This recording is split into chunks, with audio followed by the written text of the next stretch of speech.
Hey, power people. Welcome to Renewable Rides, powered by VECKTA. I'm Gareth Evans, the CEO and founder. And I'm Dan Roberts, head of sales.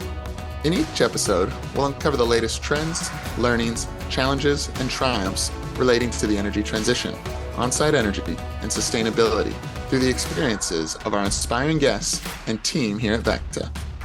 So get ready for an exhilarating adventure into the fast-paced world of challenging limits, adapting purposefully, and empowering co-creation to accelerate the energy transition with those that are on a mission to create a more resilient, profitable, sustainable, and thriving energy future. So let's go.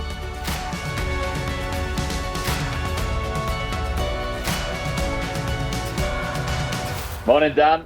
Super excited to be kicking off episode 1 of Renewable Rides together. Likewise. How was the weekend, first of all? Great weekend. It was really nice to get some time outside. Hadn't been out surfing in a while, so I got in the water yesterday morning, and then had some time with my older boy getting his first putting lesson on the golf course from myself and my father-in-law, and then capped it off with a nice sunset cruise with our next door neighbors on our next door neighbor's boat. That sounds amazing. Cool.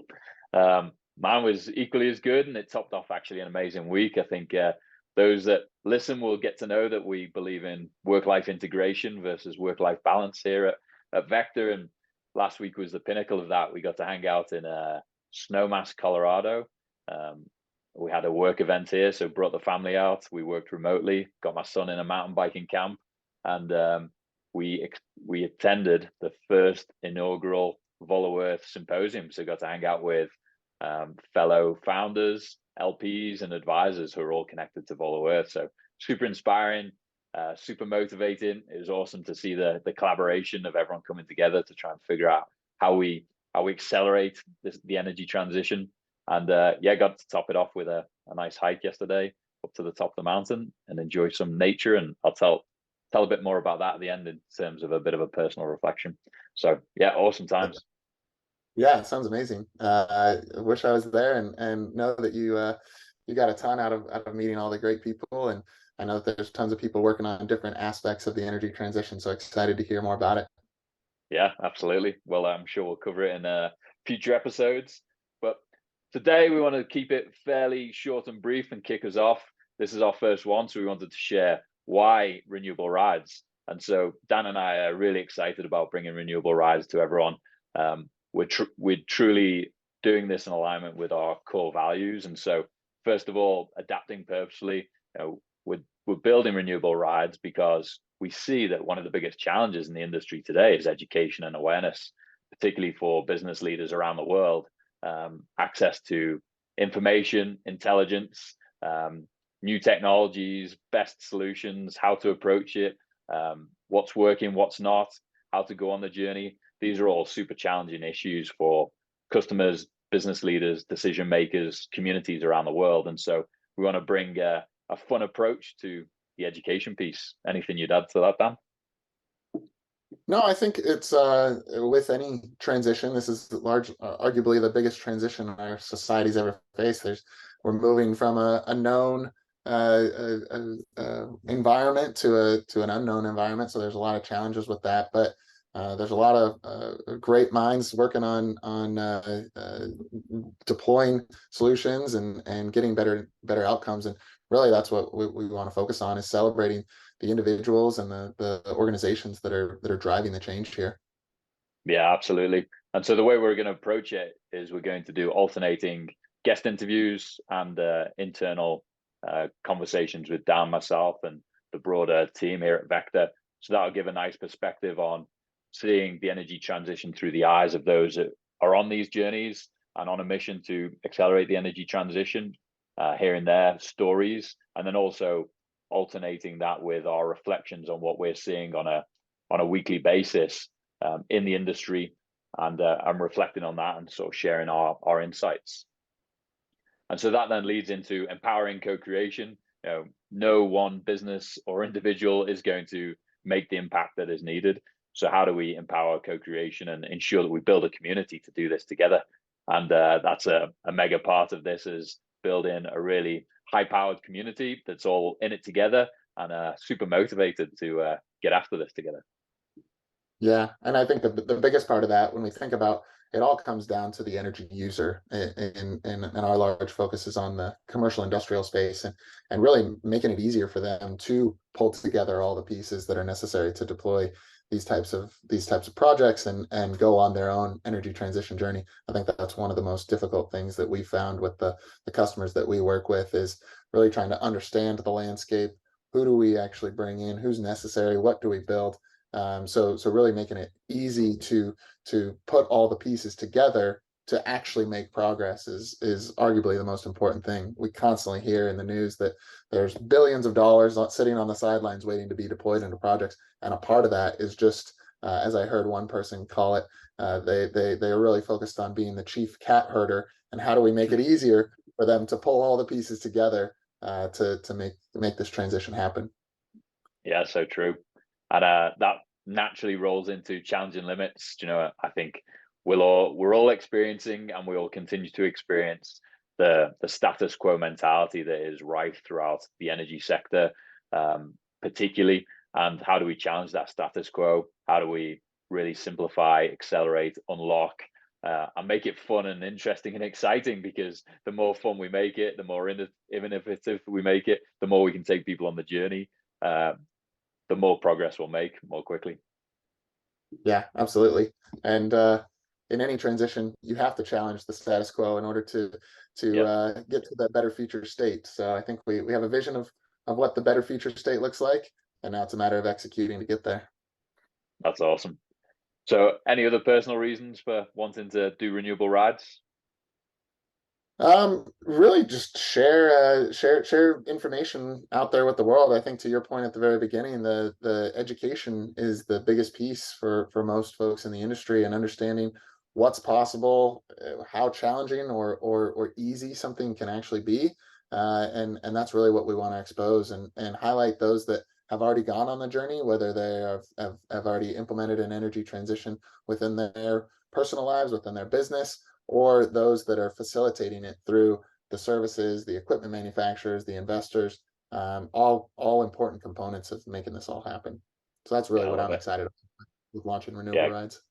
cool.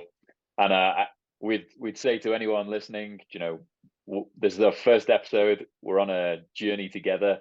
As with any transition, we need to adapt, learn, and continuously improve. So we're very well, open to receiving your feedback, critical or positive or otherwise, and ideas for how we can improve it, and topics that you really want us to cover or guests that you want us to host. So please load us up with content. Absolutely. All right. Well, for this first episode, I thought we'd just jump into um, a topic that is really front of mind for everyone right now. It's July 17th here in the US Pacific coast, and we're seeing some of the hottest days on record. 110 million people in the US right now under heat advisory warnings, and records being broken left, right, and center. I can't believe it hit 53.9 degrees Celsius, 128 degrees Fahrenheit yesterday in Death Valley. That is insane. How's it going for you, Dan? Are you staying cool? Yeah. Well, we're luckily closer to the coast and staying a bit cool, but I know that there was I was reading about quite a few kind of heat enthusiasts, if you will, visiting Death Valley to try to see if they could catch the hottest ever recorded temperature on Earth. I believe it was 131 is what the record needs to be. So it doesn't sound like it quite got there, but there was quite a few people getting out there, and I know it's impacting tons of people, and I've heard from some of my friends that are more in the Central Valley that it is absolutely blistering. Yeah, and obviously the energy transition is focused on trying to manage the runaway temperature increases, and we won't go into that today. But I think we wanted to touch on the impacts both from a health perspective, from a power perspective, and from a cost perspective, because this does impact all of us. So starting with health, Texas in particular, they've been under heat advisory now for 32 days straight, which is crazy. That puts a lot of stress on people's lives and health. In the US, every year, apparently about 700 people die as a result of heat related injuries. And last year in Europe, 62,000 people died with that heat wave. So this is becoming an increasing problem. And I think more and more we're seeing cities, communities, and countries having to address it and figure out how to keep their society and businesses cool. It's kind of crazy. Yeah, and as the temperatures rise, the need for air conditioner and other climate controlling technologies increases, which increases the demand on the grid, and I think you'll be touching on that here in a second. Yeah, no, you're absolutely spot on. Obviously one of the big impacts of the heat going up is we all need to stay cool. And so we all crank on our air conditioning units or others, which then put massive stress on the grid. And there's multiple ways that this can really impact the power grid. One, it can overload our electrical lines and transformers, which can lead to outages naturally.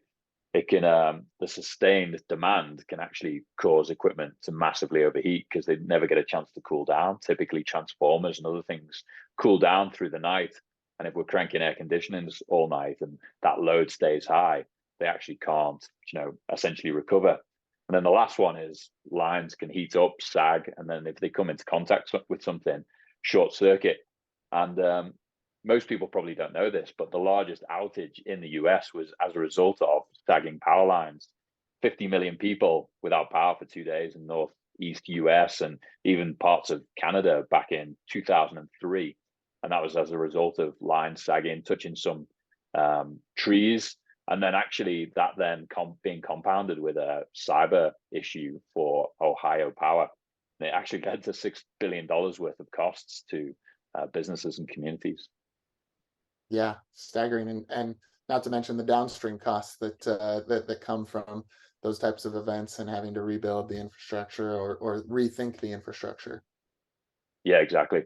Yeah, I think we're seeing resilience being an increasing issue, aren't we, across the industry? And whether it's heat in this case, or whether it's cold snaps, whether it's hurricanes, whether it's general storms, these all have impacts on the centralized grid. Um, and I think one that's close to home for you is then the risk of wildfires. Do you want to share a bit of a Yeah. personal story as to why you're on this mission? Yeah, absolutely. So part of what's driving me to accelerate the energy transition and be part of the distributed generation space is growing up about 100 miles north of San Francisco in Mendocino County, very wildfire prone area, PG&E territory, and PG&E has been responsible for quite a few of the power outages, and it happens during high temperature, low humidity, and high wind periods, and the power lines blowing. And so one of the things that's happening is that PG&E is starting an effort to underground their power lines, so they're no longer susceptible to those conditions as long as they're underground. However, back to the costs, at a price tag of about $3.8 million per mile, they're planning on undergrounding about 10,000 miles, which is a drop in the bucket of everything that needs to be undergrounded, but 10,000 miles between now and 2030, which is over $30 billion that ultimately PG&E is not going to foot that bill. The ratepayers are. So that's going to get passed on to businesses and individuals alike. Yeah. Yeah, it's kind of crazy, isn't it? I think the risk of wildfires is two-pronged. One, it's the actual risk of there being a wildfire as a result of these outages or short circuits or issues on the grid. And then two, the utilities now being so concerned about the liabilities associated with the wildfire that they're proactively turning the power off. And we're seeing this having really significant impacts on people all across the state and more broadly. I was looking at the power outage stats over the weekend, and I'd say on average, every time I looked, about 300,000 people were without power. So, in addition to what we're saying at the start of the health impacts, combine that with then people not having access to the energy to cool their houses or businesses, and that the impacts on their health, and then the impacts on perishable goods in their properties. The list goes on, and the cost of those outages are only going up year on year. We were looking, Dan and I, at the impacts, a year ago, $150 billion as a result of power outages to businesses. So not sustainable. And this is, money right off the bottom line. Yeah, public safety power shutoffs where they're shutting down the power to try to prevent a wildfire is a real thing. And I mean, we've even heard from a customer up to 7 days so far. Now they're starting to plan for having no power for 10 days even, is what the discussion has been, which is, I mean, that should not be happening in our developed country here, whether for individuals or the safety hazards associated with that, or the businesses and the loss of productivity and loss of product. Yeah. And I think this highlights some of the challenges that the centralized grid is facing. I was actually reading Bill Newsey's book over the weekend, Freeing Energy, and he has a really good analogy for the power grid as it's set up today. It's like going and doing some gardening in your yard and you're using an extension cord.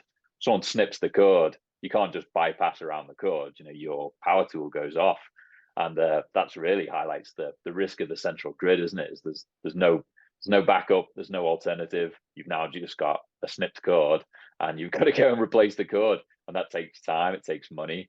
And so I think that's what really excites us, and that something that we're really going to dig into through this podcast series is the opportunity of more distributed on-site energy systems, being able to control your own destiny, not having to rely on the utility or be spending huge amounts of money on renting diesel gen sets or other backup supplies. How do you actually optimize your business to be able to ride through these changing conditions and do so in a really profitable and sustainable way?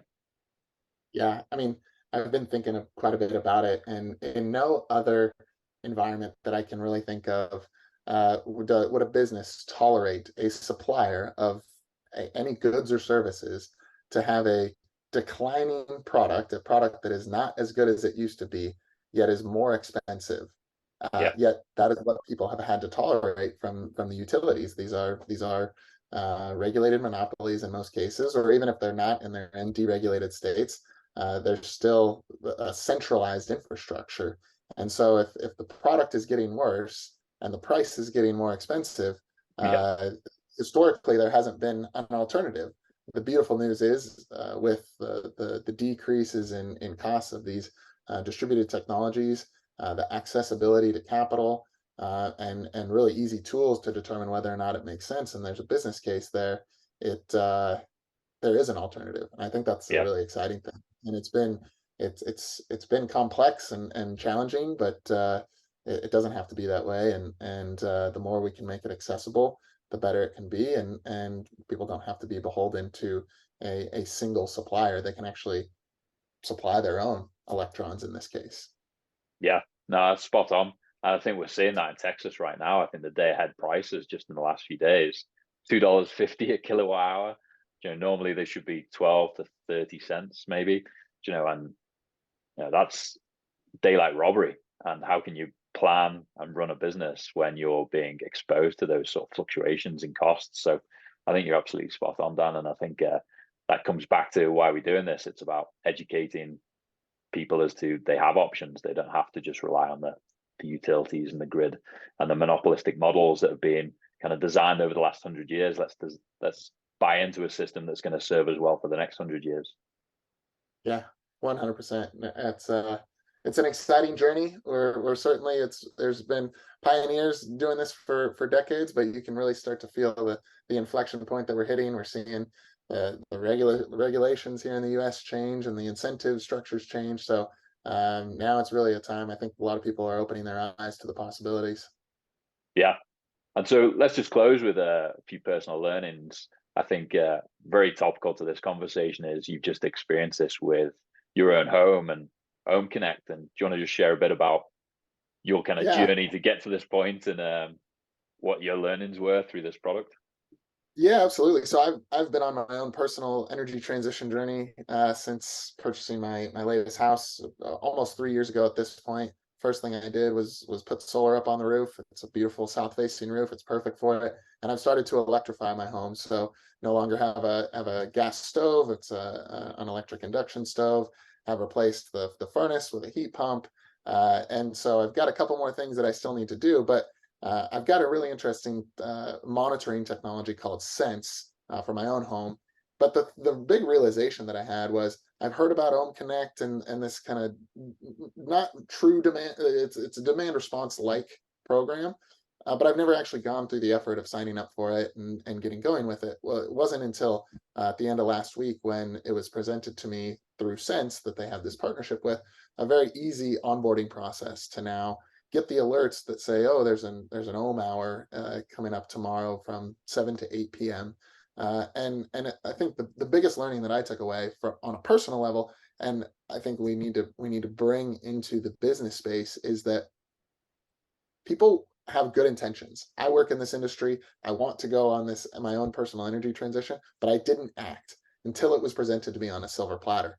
People have great intentions. They want to decarbonize. They want to lower their costs. They want to have more resilience.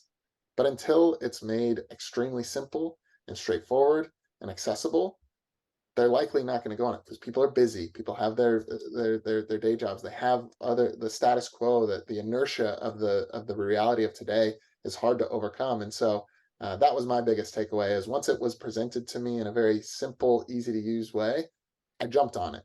But Yeah. before that, I didn't. And we need to do the same for businesses. Yeah. No, it's amazing, isn't it? And I think for those that aren't aware, Home Connected is essentially you get notified when to shed, turn off some of your utilities or energy consuming devices to support the grid essentially.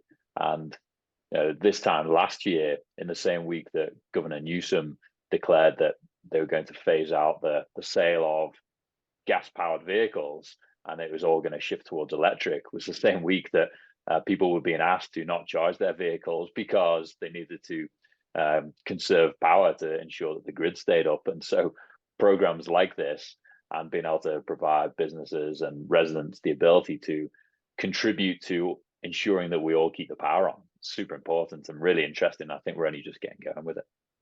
Yeah, absolutely. Anything that's jumped out at you recently? Yeah, for me, actually, this weekend was a big kind of reflection. I think for many in our network, broke my wrist, and so while the family was out doing awesome adventurous stuff, I kind of reverted to something that I've always loved doing, but I haven't done a lot of in recent times, is getting out for a hike. And so going solo. And I think the big learning was, in today's world, everything is happening at 100 plus mile an hour, and everyone expects everything to be done tomorrow. And it just made me realize that the energy transition is a super long journey, and we have to be patient, we have to be empathetic, but we also have to be very comfortable with the fact that we're on the journey and there is never going to be one final destination. We have to kind of continually adapt and embrace it and be comfortable in our own heads, challenging the norms and the status quos. And so there's no better way to kind of get that thinking time and get exposure to the parallels of business than being kind of in nature, embracing it, and kind of going on that journey on a personal level. Yeah, it's amazing how the world works. You've been forced to slow down a bit with your broken wrists, but I'm already seeing some good learnings coming out of it. Yeah, exactly. Yeah, you got to kind of embrace the opportunity, haven't you, and see the positives in these things. So we're all going to see setbacks. We're all going to see bumps in the road, and this is kind of why we're in it together. We have to help each other figure it out. Yeah, absolutely. Well, super excited to share with all of our guests the great all of our listeners, excuse me, all the great guests that we'll be bringing on. We do want to hear from everybody. If there's someone in particular that you want to hear on the podcast, we'd love to have you either share the name with us, or better yet, if it's someone that make an introduction. We'd love to host people that have gone on the journey, that are on the journey, that are helping facilitate and accelerate the journey. That's what it's all about, is highlighting the individuals and the companies behind all of this, to show that it is possible, that it is approachable, and share the learnings, because there's a lot of concern or anxiety in the market of what can happen and what we should do. But really, it's about getting going and acting. Yeah, exactly. What a banger of a first episode. Really enjoyed it, Dan. Super excited for many more, and have an awesome week. Catch you on the next one. Likewise. Yeah, looking forward to it. See you guys. Cheers. Bye. We receive a lot of questions from business leaders around the world wanting to learn more about the energy transition, what is possible, and where to start. So to help you stay informed and up to date on best practices, opportunities, risks, and success stories, we created an industry newsfeed at VECKTA.com/news with all our podcasts, blogs, and newsletter. Check it out and connect with Dan, myself, and the VECKTA team to learn more. Cheers and have a good one.